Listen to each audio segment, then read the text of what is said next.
आमा र छोरा दुईजना एउटा घरमा हुनुहुँदो रहेछ। छोराले विवाह गरे, घरमा बुहारी ल्याए, ल्याइसकेपछि उनी परदेश जानु परेछ, परदेश गएछ। अब घरमा केवल सासू र बुहारी दुईजना। सासू आमा अलि धेरै किचकिच गर्ने।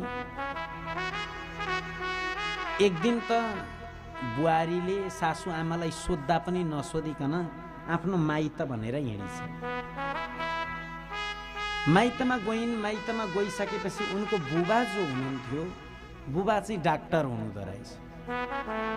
तिनले भनिन् आफ्नो बुबालाई, बुबा मलाई सासू आमा मार्नु छ, म सासू आमा मार्न चाहन्छु, मलाई मान्छे मार्ने औषधि दिनुहोस्।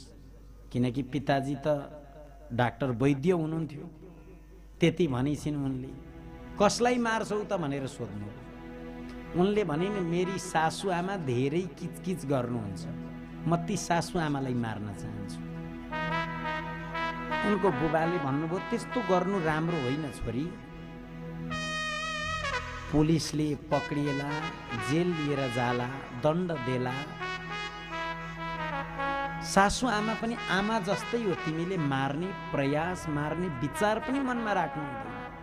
तर बुहारीले मान्दै मानिनछिन्, म जसरी पनि आफ्नी सासूलाई मार्न चाहन्छु, बरु जति समयसम्म दुःख कष्ट भोग्नुपर्छ, जति समयसम्म दण्ड पाउनुपर्छ, त्यो म दण्ड स्वीकार गर्न चाहन्छु। तर सासूसँग म बस्न सक्दिनँ, उहाँलाई मार्नै चाहन्छु। यति भनेपछि सज्जनवृन्द, जो चाहिँ ती स्त्रीको पिता हुनुहुन्थ्यो, उहाँले के भन्नुभएछ भने, देवी त्यसो भए तिमीलाई म एउटा औषधि दिन्छु। किनकि सिधै लगेर तिमीले सासू आमालाई कुनै औषधि खुवाइदेऊ र तुरुन्तै सासू आमाको मृत्यु भयो भने गाउँभरिकाले भन्छन् बुहारीले आमालाई मारी भनेर। त्यस पछाडि तैँले पनि बहुत दण्ड पाउँछेस्। त्यस कारणले गर्दा तेरो सुरक्षालाई मध्यनजर गर्दै म एउटा यस्तो औषधि दिन्छु, जुन औषधि लिएर जानु, लिएर गइसकेपछि जहिल्यै बिहान बिहानै आमालाई खानको लागि दिनु, सासू आमालाई खानको लागि जहिल्यै दिनु, सधैँ दिनु। 6 महिनामा सासू आमाको मृत्यु हुन्छ। तर 6 महिना चाहिँ सेवा पनि गर्नु, किनकि खाली झगडा गरिस्, मानिनस् भनेको भने गाउँकोले शङ्का गर्न सक्छ। त्यति बेला पुत्रीले भनिन्छन् 6 महिनासम्म म जे गर्न पनि तयार छु, सेवा गर्छु म आमाको। त्यस पछाडि त मृत्यु हुन्छ नि। उता पिताजीले भने मर्छ। लिएर आइछिन् त्यो चूर्ण, लिएर आएर आफ्नी आमालाई, जो सासू आमा हुनुहुन्छ, सासू आमालाई चाहिँ उनले त्यो चूर्ण राख्ने, खुवाउने, खुब सेवा गर्न प्रारम्भ भएछ। 4 महिनासम्म धेरै सेवा गरिछिन्। त्यस पछाडि जब तिहारको समय आउँदै रहेछ, त्यति बेला ती सासू आमाको पनि दाजुले फोन गर्नुभएछ। फोन गरेर कुरा गर्दाखेरि ती सासू आमा यति धेरै रुनु भएछ, भन्नुभएछ मलाई ईश्वरले जस्तो बुहारी दिनुभएको छ, त्यस्तो बुहारी यदि सबै घरमा दिने हो भने कुनै घरका वृद्ध वृद्धाहरूले रुनु पर्दैन थियो। मेरी बुहारी मात्रै होइनन्, मेरी बुहारी त लक्ष्मी स्वरूपा हुन्। मेरी बुहारीले मेरो सेवा गर्छिन्। म कहीँ पनि जान्न, बुढेसकाल म कहीँ बिताउन चाहन्न। मलाई मेरी बुहारी भन्दा प्रिय आजसम्मको कुनै सम्बन्ध छैन भनेर रुँदै हुनुहुँदो रहेछ। त्यो कुरो उनले सुनेछिन् कानमा बुहारीले।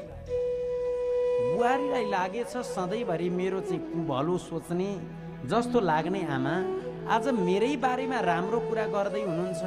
दिन प्रतिदिन आमाले बुहारीसँग राम्रो कुरा गर्ने, सँगसँगै हिँड्ने डुल्ने गर्न थाल्नु भएछ। त्यस पछाडि जब 6 महिना आउन आँटो, 6 महिना लाग्ने बेलामा तुरुन्त बुहारी चाहिँ आफ्नो पिताजीलाई भेट्नको लागि भनेर गइछिन्। पिताजीलाई भेटेर भनेछिन्, पिताजी मेरी आमा केही गरी पनि मर्नु भएन, मेरी आमाको लागि कुनै यस्तो उपाय बताइदिनुहोस् जुन उपायको कारणले बरु मेरो प्राण जाओस् तर मेरी सासू आमाको मृत्यु नहोस्। किनकि उनले गरिन् जुन सेवा एउटा भाव हो, विचार हो। वृद्ध हुन्, पुरानो समयको विचार बन्न सक्ला, त्यो कुरो गर्नुभएको छ।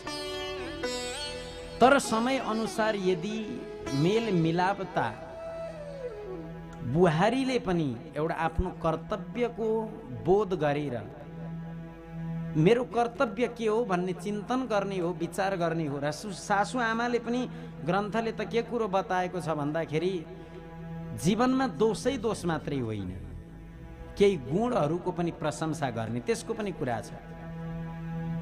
एउटा यहाँ त्यही कुरो बताउनुहुन्छ,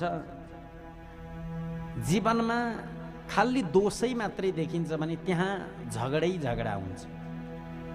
गुणहरू पनि देख्नुपर्छ। अन्यस्य दोष गुण चिन्तन, या त गुण र दोषै नदेख्नु,